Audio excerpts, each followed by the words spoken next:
Hello there everyone, how's it going? It's me, Laxo, aka the Kumo Sensei, and I'm back after a while. And as you've already read in the title, today I'm going to be rehousing some OBTs, also known as the orange baboon tarantula. The scientific name is the Pterinochilus murinus. I believe that's how it's pronounced, but anyhow, you've probably already noticed I've upgraded my quality. And yes, I've gotten more cameras, so now I have 3 angles that I'm recording at. And I'm gonna be honest, it took a long time to edit this video, so yeah, I hope the quality is much more improved in terms of perspectives. But anyhow, this is how I rehouse my tarantulas, in terms of OBTs that is. I find that this species is very defensive, so what I normally do is I just grab the substrate that has the webbing on it and just put it into the new enclosure with the tarantula. And I know this might not seem practical to some people, but for me, I find this the most easiest way to deal with OBTs. And yes, I advise caution and do it at your own discretion. So basically, this is not the perfect way to do it, but this is the way I do it because I find it much more easier in terms of rehousing OBTs. So yeah, so to each their own. So in terms of Tarantula Reputation, this species is probably known as one of the worst. And to be honest, I don't really see them as aggressive. Tarantulas are not aggressive actually, they're defensive. And a lot of people tend to give this species a really bad reputation, so I really don't see them as bad at all. And I know you're going to see a lot of threat postures and defensive strikes in this video, but just to note that these species is not as bad as what people make them out to be. Now I like them a lot because it gives them a lot of personality and is actually quite fun sometimes. But yeah, I prefer just to leave them be if possible. And I know a lot of people are afraid of the species, but like I always say, just stay calm and just do what you gotta do. Trust me, this species is not as bad as what people make them out to be. I mean, you can obviously see how easily I'm dealing with this species. But anyhow, I have a lot of females actually, so I might not breed them, I might, it really just depends. So while I do have a lot of females, I'm actually quite picky of when I breed them and when I decide to breed them. Just because I have a female doesn't mean I'm gonna breed it. Sometimes I have females that I just don't breed at all, so it really just depends on the situation for me, honestly. Now, when it comes to the availability of this species, it's actually fairly common because people actually do breed this species a lot, so it really wouldn't make sense for me to breed it myself because the market is already saturated with this species. Now, the cool part about this species is that there's actually different localities and color forms of this species. And I would actually like to work with more of them, but at the moment, I really don't have the time and budget for more of this species, to be honest. I'm just a regular guy like most of you in terms of the financial situations. Yeah, so I'm pretty tight on my budget, but let's wait and see in the future. Now, my future plans is that I would like to breed more Pternichilus species because I think sometime next year I should have around 9, maybe 10 females ready to breed. But at the moment, I'm not really looking for the males yet, but I'm going to prepare pretty soon. And I do have some slings coming in, which I'll make a video on that pretty soon. They're either coming in at the end of this month or sometime next month. But please, it's gonna be awesome once I unbox all those slings. And just to clarify, it's not Pternichilus slings. The hint, gold or blue leg. Most of you will already guess it. But back to the OBTs. And yes, look how easy I'm doing this. I can't believe how YouTube videos make this species seem so hard to rehouse, and here I am just making it as easy as I can do it. It's honestly astonishing just to see how troublesome people make them out to be. But at the same time, it's actually kind of hilarious. I mean, seriously though, it's really not that hard. So if you're wondering how long are my tongs that I'm using in this rehouse, my long pair of tongs is around, I believe, 21 inches. And then the shorter one is just a standard 8 to 9 inch tweezers or feeder tongs, whichever you want to call it. Now I do have my catch cup on standby just in case if they decide to run off, but I've dealt with so many OBTs at this point that the way I do it now is just a regular thing. So I would actually not advise this way of rehousing to any of the newer hobbyists or any inexperienced hobbyists, because I do believe that you do need some sort of experience of understanding the species. And when I say experience, I mean hands-on experience, not just reading stuff on the internet or watching a YouTube video like mine's, for example. Because like I said, I don't want anyone getting hurt or bitten because of something they saw that I did. So to each their own, and viewers' discretion, I guess.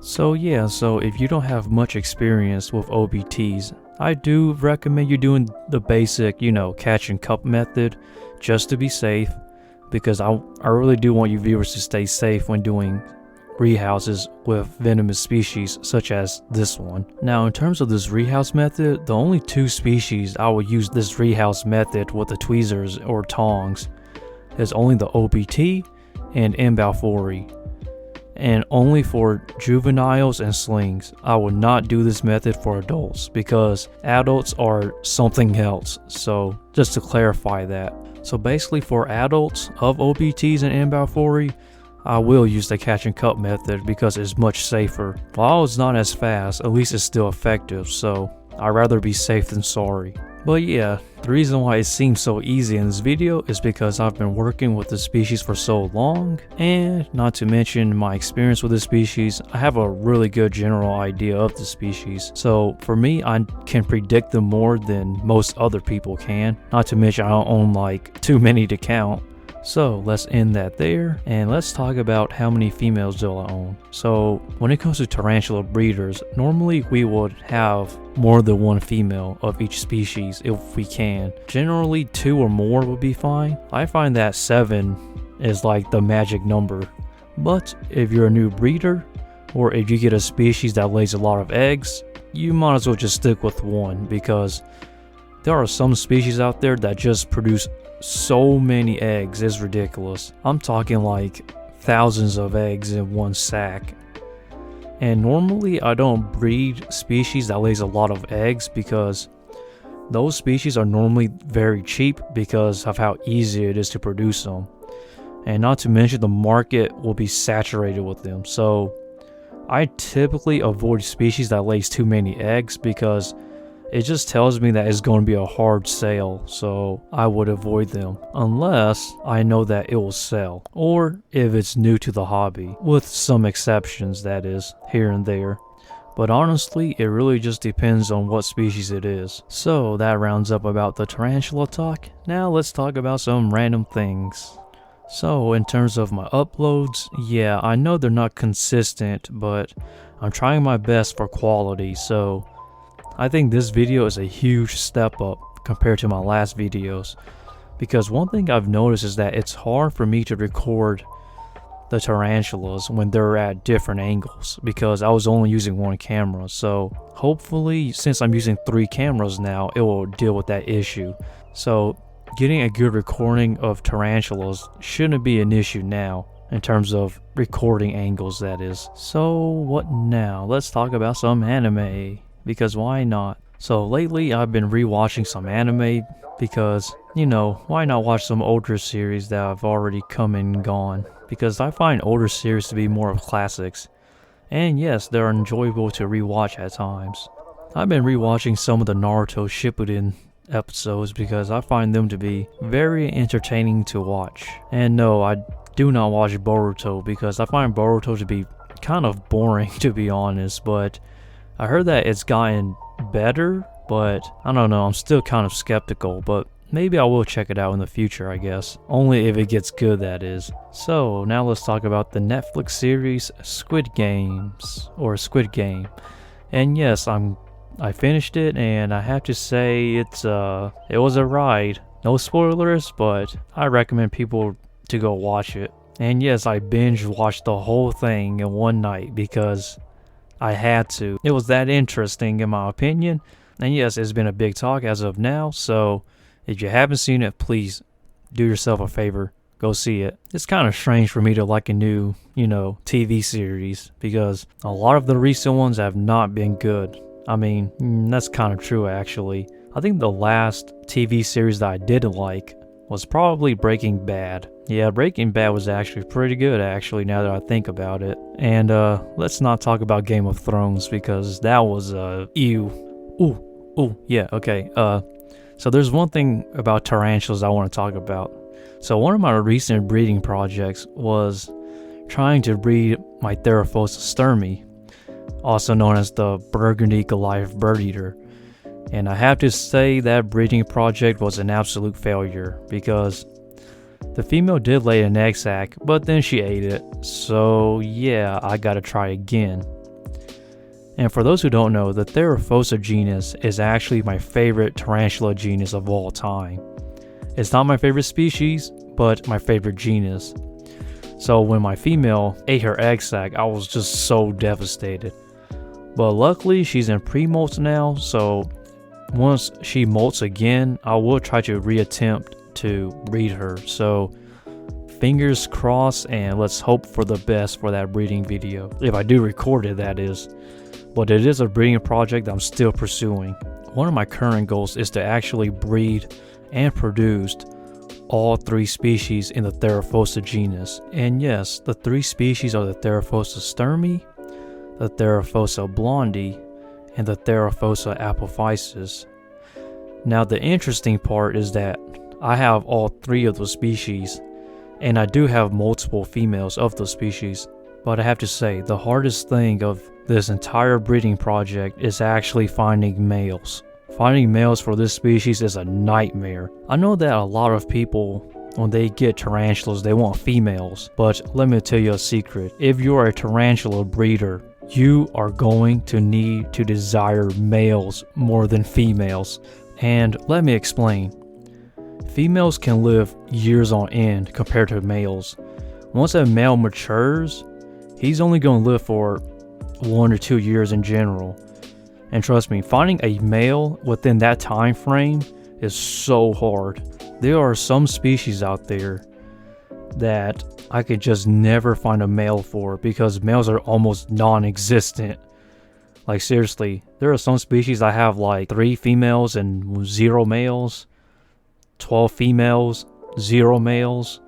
I really do wish there was more males available, but no one sells males because they believe that males are useless. But for me, I'd take a male any day if it's the right species and if it's what I'm looking for in terms of breeding. Tarantula breeders, more often than not, will sell females more often than males, because they know that that one male is that much more valuable than that female of the same species. And trust me, it's kind of confusing because males don't live long. But trust me, when you're looking for a male, or if you're into breeding, finding a male is so hard. So circling back to the Theraphosas, basically I was saying I only have 1 male and 1 female of my Theraphosa sturmis, so it's just 1 pair. Now for my Theraphosa apophysis, I have 3 females and 0 males. And for my Theraphosa blondie, I have 2 females and 0 males.